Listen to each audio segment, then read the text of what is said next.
The same Bible that has been quoted reminds us to embrace and support the stranger and to always fight wickedness in high places.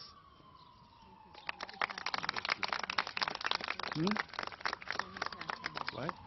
You and I should post and he's not coming. Yeah, well, she asked a question. Oh, no. No. Okay, well, I'll introduce to close the leader, Nancy Pelosi, and then me. Once again, I want to thank Ranking Member Nadler for his leadership, for bringing his wisdom, his knowledge, and his commitment to America's children and America's families. So many of our colleagues who are here are parents. In some cases, I have 5 children, are grandparents as well. And the very idea that they would give official imprimatur to snatching babies from their parents is so inhumane, so Christian in their view of things.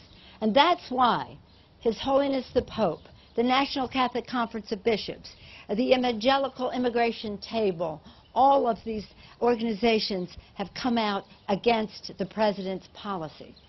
It is wrong. Anybody who advocates to do it is doing the wrong thing, and we will not stand for it.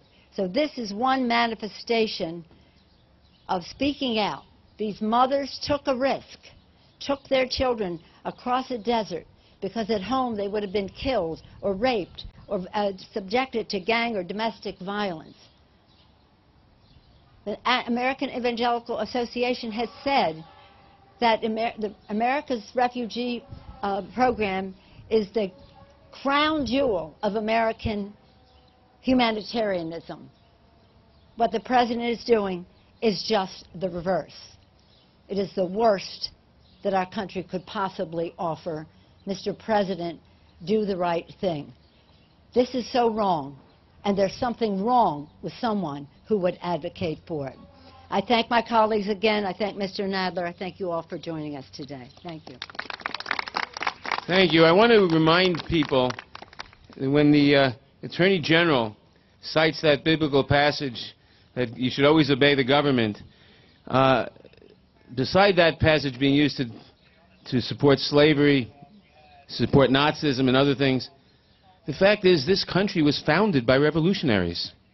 We fought a revolution against the king who asserted the divine right of kings based on that passage.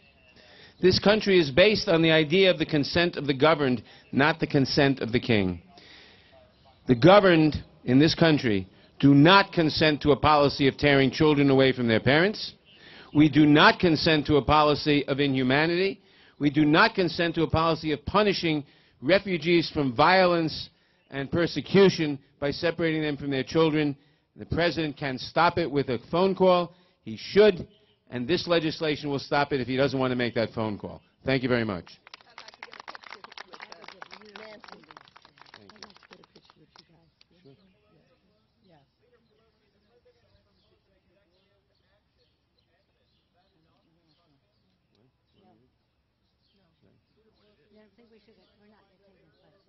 We don't know what it is. We don't know what it is. If it's a good policy, yes. If it's not a good policy, no. But we don't know what the policy is. Support the policy. He's saying about the bill tomorrow. No. No. Oh. We don't even know what that says either. But it's cloaked in some very bad provisions that hurt families as well. So no. But we're not taking questions. Okay. What? No. We haven't seen it. What executive order? Let's get out of here. Steve, she doesn't want to do it. No. Let's go. How are you?